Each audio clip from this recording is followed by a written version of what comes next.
The Telltale Heart by Edgar Allen Poe. Read by an idiot.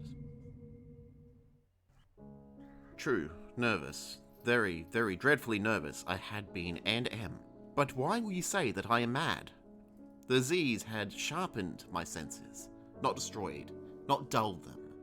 Above all was the sense of hearing acute. I heard all things in heaven and in the earth. I heard many things in hell. How then am I mad? Hearken, and observe how healthfully, how calmly I can tell you the whole story. It is impossible to say how first the idea entered my brain, but once conceived, it haunted me day and night. Object there was none, passion there was none. I loved the old man. He had never wronged me. He had never given me insult. For his gold I had no desire. I think it was his eye. Yes, it was this.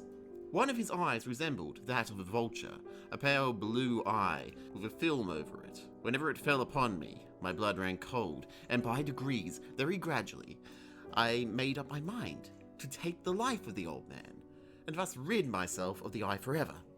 Now, this is the point. You fancy me mad. Madmen know nothing, but you should have seen me. You should have seen how wisely I proceeded, with what caution, with what foresight, with what dissimulation I went to work. I was never kinder to the old man during the whole week before I killed him. And every night, about midnight, I turned the latch of his door and opened it. Oh, so gently. And then, when I had made an opening sufficient for my head, I put in a dark lantern, all closed so that no light shone out. And then I thrust in my head. Oh, you would have laughed to see how cunningly I thrust in my head. I moved it slowly, very, very slowly, so that I might not disturb the old man's sleep. It took me an hour to place my whole head within the opening, so far that I could see him as he lay upon his bed. Would a madman have been so wise as this? And then, when my head was well in the room, I undid the lantern cautiously. Oh, so cautiously, for the hinges creaked.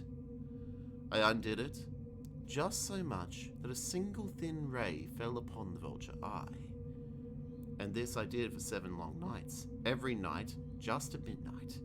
But I found the eye always closed, and so it was impossible to do the work. For it was not the old man who vexed me, it was his evil eye. And every morning, when the day broke, I went boldly into his chamber and spoke courageously to him, calling him by name in a hearty tone, and inquiring how he passed the night. So you see, he would have been a very profound old man indeed, to suspect that every night just at 12, I looked in upon him while he slept. Upon the 8th night, I was more than usually cautious in opening the door. I watched his minute hand move more quickly than did mine. Never before that night had I felt the extent of my own powers, of my sagacity. I could scarcely contain my feelings of triumph. To think that there I was, opening the door, little by little, and he not even to dream of my secret deeds or thoughts. I fairly chuckled at the idea. And perhaps he heard me, for he moved on the bed suddenly, as if startled. Now you may think that I drew back, but no. His room was black as pitch with the thick darkness, for the shutters were close fastened through fear of robbers, and so I knew he could not see the opening in the door, and I kept pushing it on steadily. I had my hand in and was about to open the lantern, when my thumb slipped on the tin fastening. The old man sprang up in the bed, crying out, "Who's there?" I kept quite still and said nothing. For a whole hour I did not move a muscle, and in the meantime I did not hear him lie down. He was still sitting up in the bed, listening, just as I have done night after night, hearkening to the death watchers in the walls. Presently I heard a slight groan, and I knew it was the groan of mortal terror.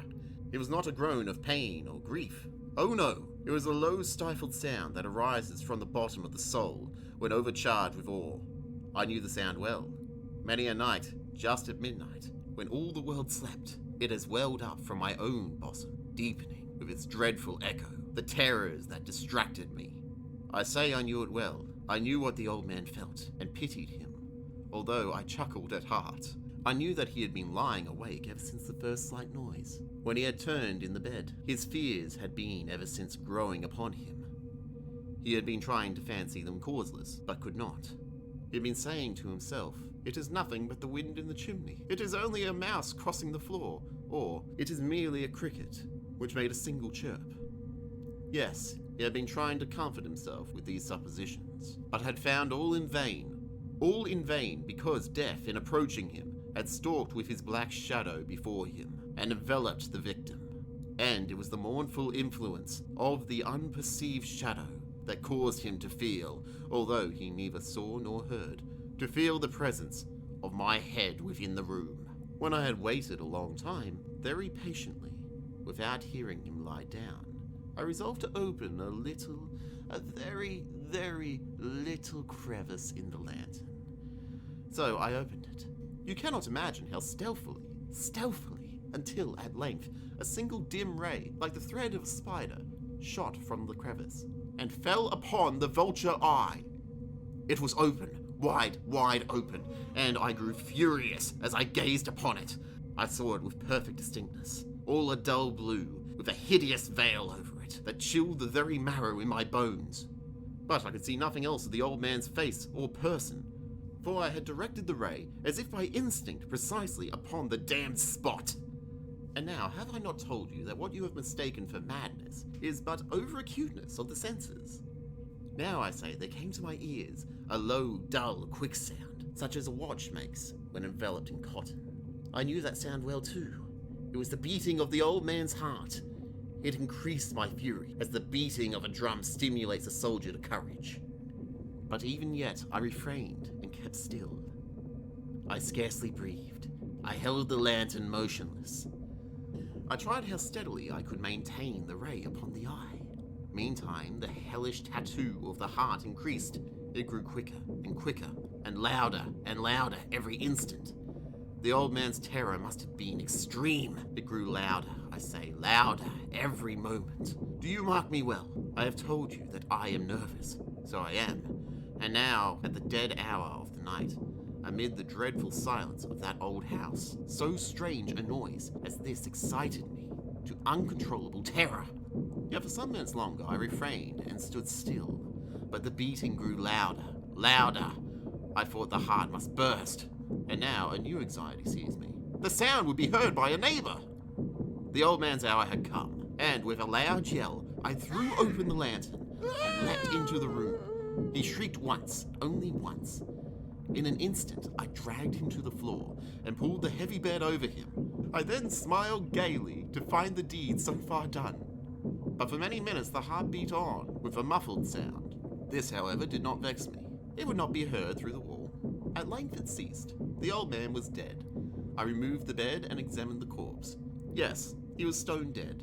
I placed my hand upon the heart and held it there many minutes. There was no pulsation. He was stone dead. His eye would trouble me no more.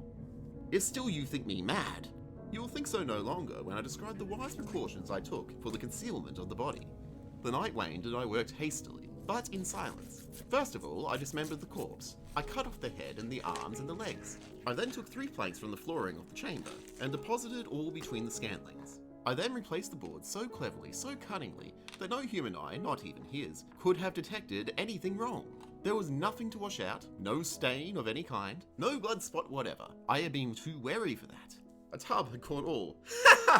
When I had made an end to my labours, it was 4 o'clock, still dark as midnight. As the bell sounded the hour, there came a knocking at the street door. I went down to open it with a light heart, for what had I now to fear?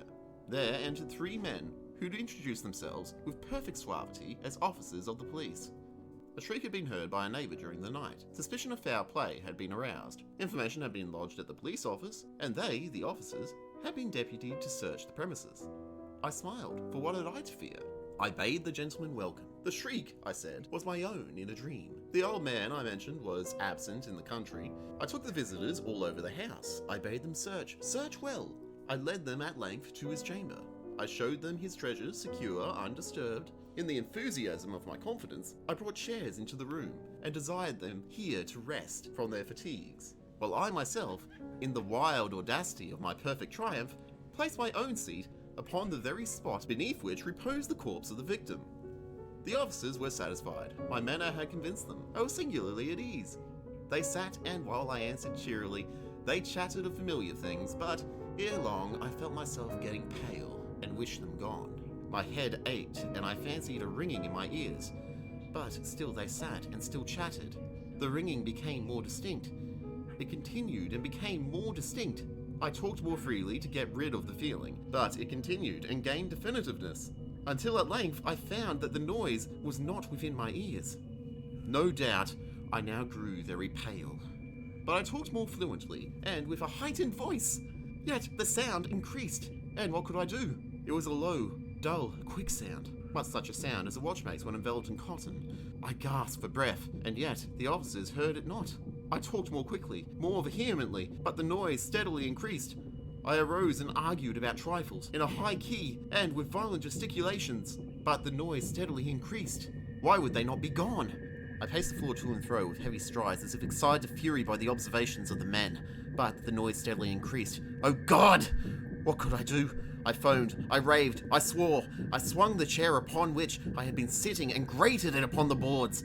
But the noise arose over all and continually increased. It grew louder, louder, louder, and still the men chatted pleasantly and smiled. Was it possible they heard not? Almighty God! No, they heard, they suspected, they knew. They were making a mockery of my horror. This I thought and I think, but anything was better than this agony. Anything was more tolerable than this derision. I could bear those hypocritical smiles no longer. I felt that I must scream or die. And now, again, hark, louder, louder, louder, louder. Villains! I shrieked. Dissemble me no more.